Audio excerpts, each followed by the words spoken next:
কেন আজকে আমরা ওলামায়ে কেরাম একজন আরেকজনের দিকে কাদা ছোড়াছুড়ি করব? আমাদের কোনো ভুল বোঝাবুঝি থাকলে আমরা নিজেরা এক টেবিলে বসবো, আলোচনা করব।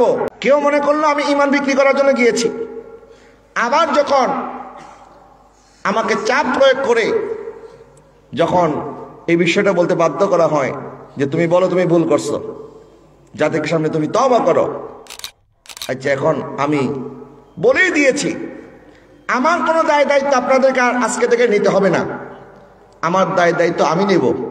আমি কোথায় যাব, কার সাথে বসবো, কার সাথে কথা বলবো, এটার জবাব আমি আল্লাহর কাছে দেব। কারণ আমার জবাব আমাকেই দিতে হবে। আমাকে যেহেতু বলা হয়েছে তওবা করার জন্য, আচ্ছা ঠিক আছে আমি তওবা করলাম, এখন আপনারা খুশি থাকেন। আর কি করলে খুশি থাকবেন বলেন?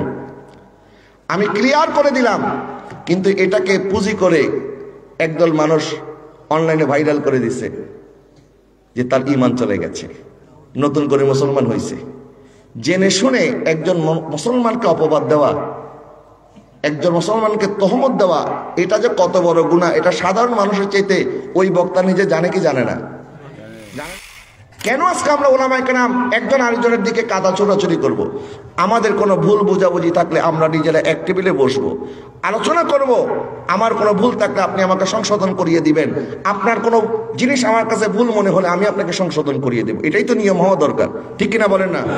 কিন্তু দুঃখজনক বিষয়, আমি যখন কারোর সাথে বসতে যাব, এখন অনেকের কাছে ভালো লাগবে না, বলবে হে মনে হয় তার ঈমান বেচার জন্য গেছে।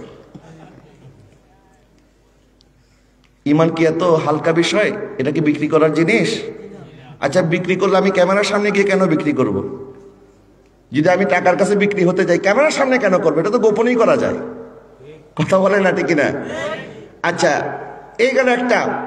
কেউ মনে করলো আমি ঈমান বিক্রি করার জন্য গিয়েছি, আবার যখন আমাকে চাপ প্রয়োগ করে যখন এই বিষয়টা বলতে বাধ্য করা হয় যে তুমি বলো তুমি ভুল করছো, জাতির সামনে তুমি তওবা করো, আচ্ছা এখন আমি বলেই দিয়েছি আমার কোনো দায় দায়িত্ব আপনাদেরকে আর আজকে থেকে নিতে হবে না।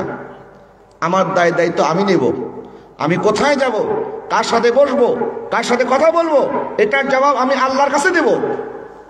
কারণ আমার জবাব আমাকেই দিতে হবে। আমার মনের নিয়ত আমার আল্লাহ জানে কি জানে না? ইন্নামাল আমালু বিন্নিয়াত। আল্লাহ পাক বান্দার নিয়ত দেখে বিচার করবে। তা আমার জবাব দিয়ে আমি করবো, আমার ব্যাপারে কারো কোনো জবাব দিয়ে করতে হবে না। তারপরেও আমাকে যেহেতু বলা হয়েছে তওবা করার জন্য, আচ্ছা ঠিক আছে আমি তওবা করলাম, এখন আপনারা খুশি থাকেন। আর কি করলে খুশি থাকবেন বলেন? আমি ক্লিয়ার করে দিলাম, কিন্তু এটাকে পুঁজি করে একদল মানুষ অনলাইনে ভাইরাল করে দিছে যে তার ঈমান চলে গেছে, নতুন করে মুসলমান হয়েছে। জেনে শুনে একজন মুসলমানকে অপবাদ দেওয়া, একজন মুসলমানকে তহমত দেওয়া, এটা যে কত বড় গুনাহ এটা সাধারণ মানুষের চাইতে ওই বক্তা নিজে জানে কি জানে না? জানে না? তো জানার পরে আমল করে নাই কেন? আল্লাহ পাক ইরশাদ করেছেন লিমা তাকুলুনা মা লা তাফালুন। তুমি যেটা নিজেই পালন করো না আরেকজনকে কেন সেটা বলো? মানুষকে আমরা হেদায়েতের কথা বলি, মানুষ সম্পর্কে আমরা বলি, তো আপনারা কেউ মানুষ কারো প্রতি আপনারা বদ ধারণা রাখবেন না। বদ ধারণা রাখা এটা একটা গুনাহ। নবীজি সাল্লাল্লাহু আলাইহি ওয়াসাল্লাম বলেছেন সবচেয়ে বড় মিথ্যা হচ্ছে মানুষ সম্পর্কে বদ ধারণা করা, এবং জেনে শুনে যাচাই বাছাই না করে যেটা শুনেছেন এটা প্রচার করা, এটা হচ্ছে মিথ্যাবাদীদের কাজ। যে কোনো একটা কথা আপনি প্রচার করবেন, এটার জন্য আপনাকে আগে যাচাই বাছাই করতে হবে কথাটা সত্য না মিথ্যা। এখন আমি যখন অনলাইনে বললাম, আমার ব্যাপারে যারা এই কথা বলেছেন আমি তাদেরকে বলে দিয়েছি আপনারা কেউ আমাকে মাহফিলে দাওয়াত দিবেন আজকে থেকে আল্লাহর হস্তে। কারণ যাদের সাথে আমার উঠা বসা, যাদের জন্য আমি কাজ করলাম, এরাই যখন আমাকে তহমত দিল, আমি এদের সাথে থাকতে চাই না। আপনারা আমাকে কেউ মাহফিলে দাওয়াত দিবেন না।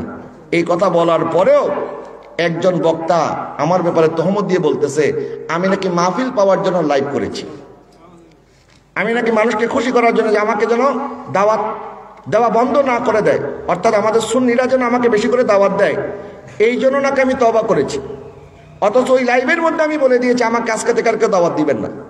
কারণ আমি দাওয়াতের জন্য, মাহফিলের জন্য আমি ওয়াজ নসিহত করি না। আমি সেখানে কোনো টাকা পয়সা পাওয়ার জন্য যাই নাই।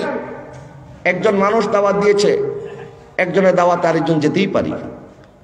এবং যারা এটাকে অন্যায় মনে করেছেন আমি তাদের সাথে আর নাই, তাদের সাথে আমার আর কোনো সম্পর্ক নাই। এবং তারা বলেছে আমাকে তওবা করার জন্য, আমি তওবা করে নিয়েছি, কিন্তু এখন থেকে আমি সবার কাছে যাব এবং তওবা করব কি করব না এটা এটা আমি জানি। এটা আমাকে ক্যামেরার সামনে কেন করতে হবে? যদি ইসলামের জন্য কাজ করতেন তাহলে আপনাকে ইনসাফপূর্ণ কথা বলতে হতো যে আমাদের এক ভাই আমাদের সাথে দেখা করার কারণে তাদের মুরব্বীরা তাদেরকে তওবা করতে বাধ্য করেছে, আমরা আমার ভাইদের প্রতি সদয় হব, আমরা কেউ তাদেরকে ভুল বুঝবো না এবং তাদের ব্যাপারে কটু মন্তব্য করব না। এটা যদি বলতো তাহলে বলতাম যে আপনি ইনসাফ করে কথা বলেছেন, কিন্তু আপনারা ইনসাফ করতে পারেন নাই। আবার মানুষকে আপনি ইনসাফের দাওয়াত দিচ্ছেন, মানুষকে আপনি ইসলামের হুকুমতের আপনি লোভ দেখাচ্ছেন যে আমরা ইসলামী হুকুমত প্রতিষ্ঠা করব, আর নিজের মধ্যে ইসলাম নাই, আপনি সমাজের মধ্যে কি ইসলাম প্রতিষ্ঠা করবেন? সমাজের মধ্যে ইসলাম প্রতিষ্ঠা করার আগে নিজের মধ্যে ইসলাম আনতে হবে, ইসলামের চর্চা নিজের মধ্যে করতে হবে।